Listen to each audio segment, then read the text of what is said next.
in her back. Oh. He is hitting her in the back and on her side. And you get to see at least clearly like 6 shots he takes to her back. Dude. As hard as he can.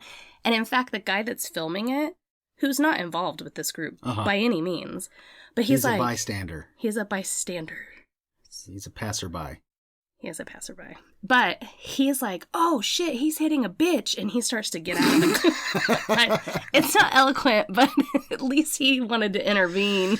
Oh shit. Because he was even like, oh fuck no, this isn't going to work. So the video kind of ends. Plus a car pulls up and you can't really see what happens after that. But first of all, any 17-year-old boy that's going to use an opportunity like 2 girls getting into a fight to hit a female... Yeah, it's pretty shitty, dude. That's a fucked up individual. Yeah. And there's another guy involved, but he's obviously trying to, like, untwine this terrible mess that these girls are in. And Kyle just runs up and he's fucking throwing haymakers at this girl's back. It's terrible. Ugh. Then the second video that's come forward is again from a car. And you can't really tell if Kyle is filming, but he's definitely talking in it. And they're filming from across the street, a CVS, and... these people start running out of the CVS and they're wearing like hoodies with the hoods pulled up and they have shit in their arms and they're like throwing it into a sign. Yeah, they're like throwing it into a car. So it looks like they stole. Allegedly, I'll say that. Gotcha. Looks pretty damning though. And Kyle goes, and I quote, "Bro, I wish I had my fucking AR. I'd start shooting rounds at them." Tough guy. Right? So, I mean, I know he's a dumb fucking kid. He's 17. I may have said some dumb shit like that. Ooh, if I had a gun, I don't think I did, but yeah, I could see a immature 17-year-old spouting that off. I could totally see that too. However, it's total foreshadowing, so that comes back to bite him in the ass. Even though neither of these videos were permitted to use in trial. Okay. So that's just for you to assess. Gotcha. A rounded out picture of this child. Yeah, it's a little extra information. He's the same kid that drops out of school to help his family, and the same kid that hits a girl in the back. Yeah. So do with that what you will. Now we're going to jump to a completely what seems like random story, but it fits into this whole timeline. Okay. So just rock with me for a second. Spin me a tale. Okay. This is the shooting of Jacob Blake. Oh, shit. Bring it down. Yeah. Like I said, it has nothing to do with Kyle directly, but it contributes to the situation that he finds himself in later. Jacob Blake was a 29-year-old black man living in Kenosha, Wisconsin, not very far from Kyle. And he had actually just moved to Kenosha with his 6 kids because it was safer there than where he was living before, plus there was more work opportunities. Jacob had a warrant for his arrest for 3rd-degree sexual assault, criminal trespass, and disorderly conduct. Okay, so do with that what you will. Exactly. And all of that was filed by his girlfriend, who he also allegedly choked while she was holding a baby.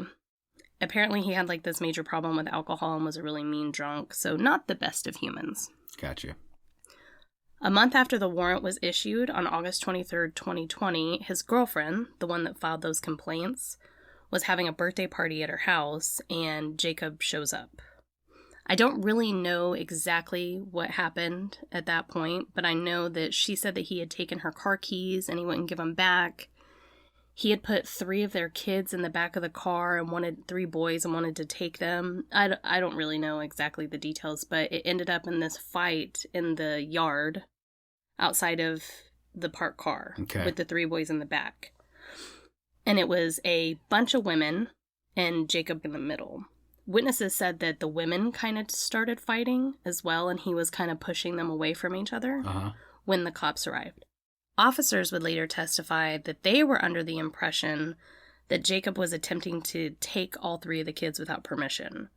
They were told on the way there that the person, because it was the girlfriend that called the cops, that there was like a no trespass order or a what is it?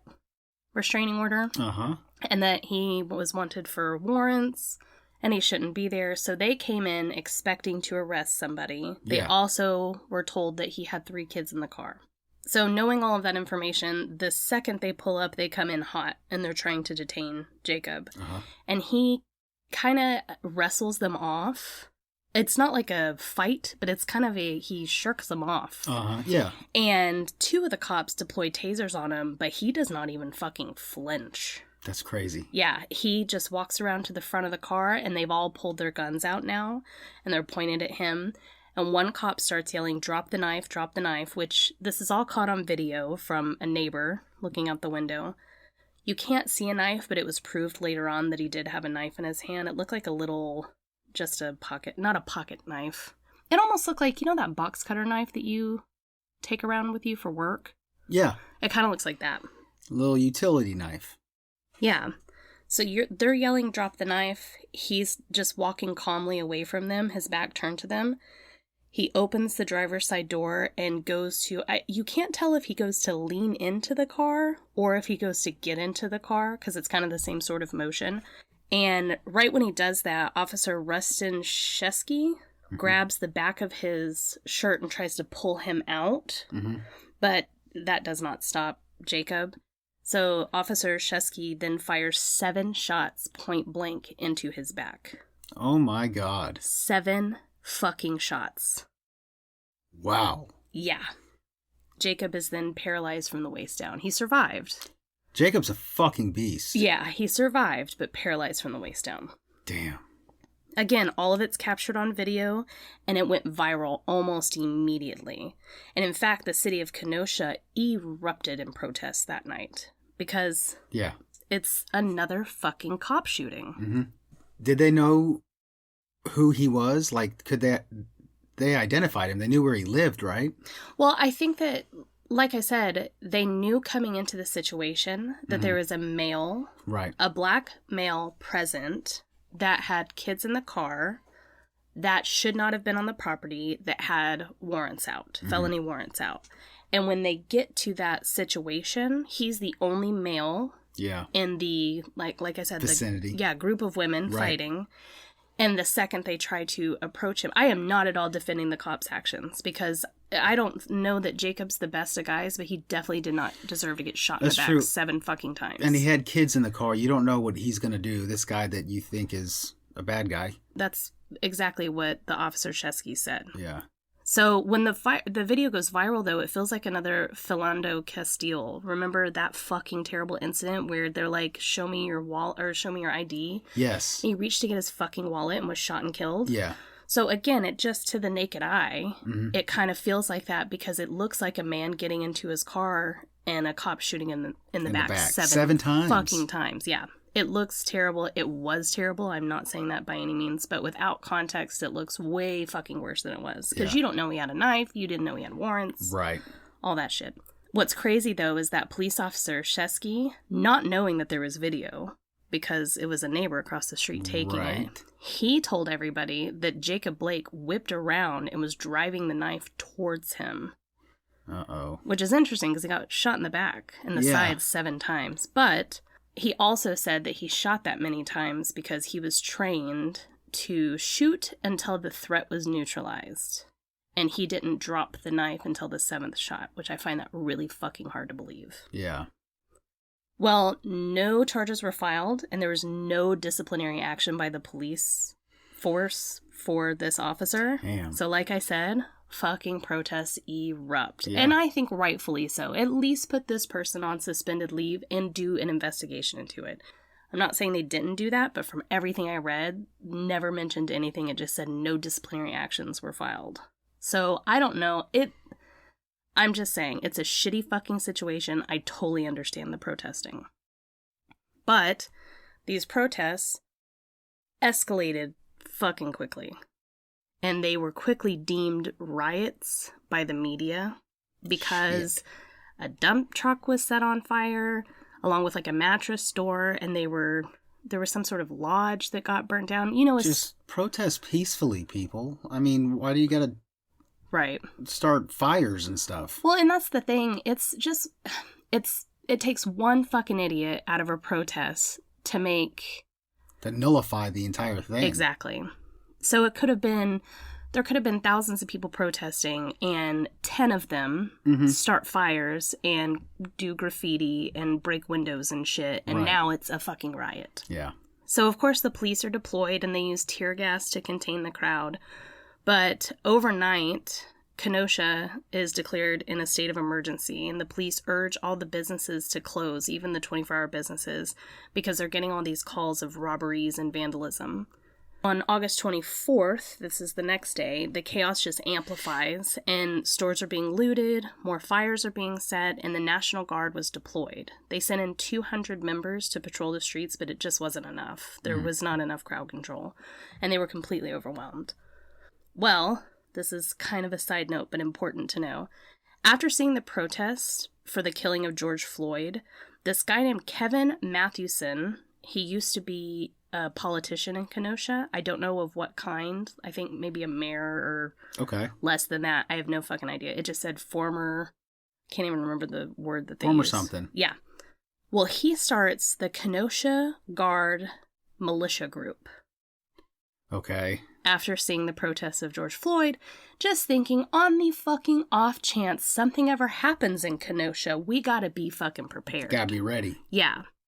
Well, when it actually comes to fruition, you know this guy went into a full-blown giddy, I fucking called it, it's my time to shine, manic episode, and he fucking did.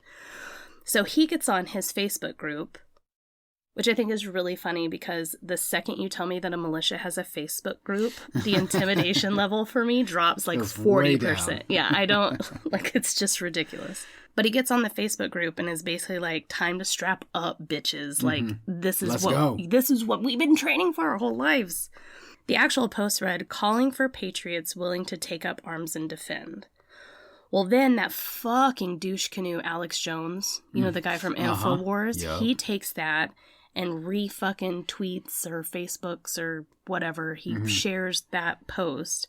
So people all over around Wisconsin and the area of Kenosha see it. And they're like, fuck yeah, let's get our fucking guns. Yeah.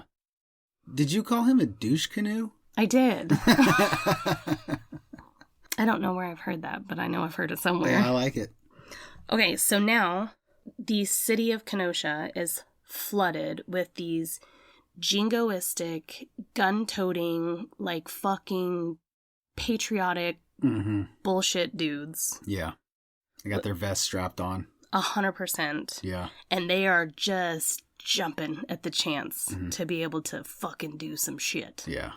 And I want to go ahead and point out, I cannot confirm nor deny this, but I feel like the majority of them are not trained in weaponry in any capacity. Yeah. Any capacity. They fucking went out and bought a gun, shot it in their backyard. Yep. Then fucking called it a day. Bought their vest from Amazon. Exactly. So at this point, Kyle was staying with Dominic Black, remember his sister's boyfriend.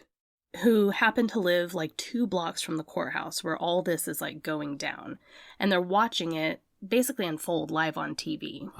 But they're also, I'm gonna assume, members of Facebook groups or follow people on Twitter, what have you, that are spreading these rumors that protesters are now planning to invade neighborhoods and break into houses. Shit.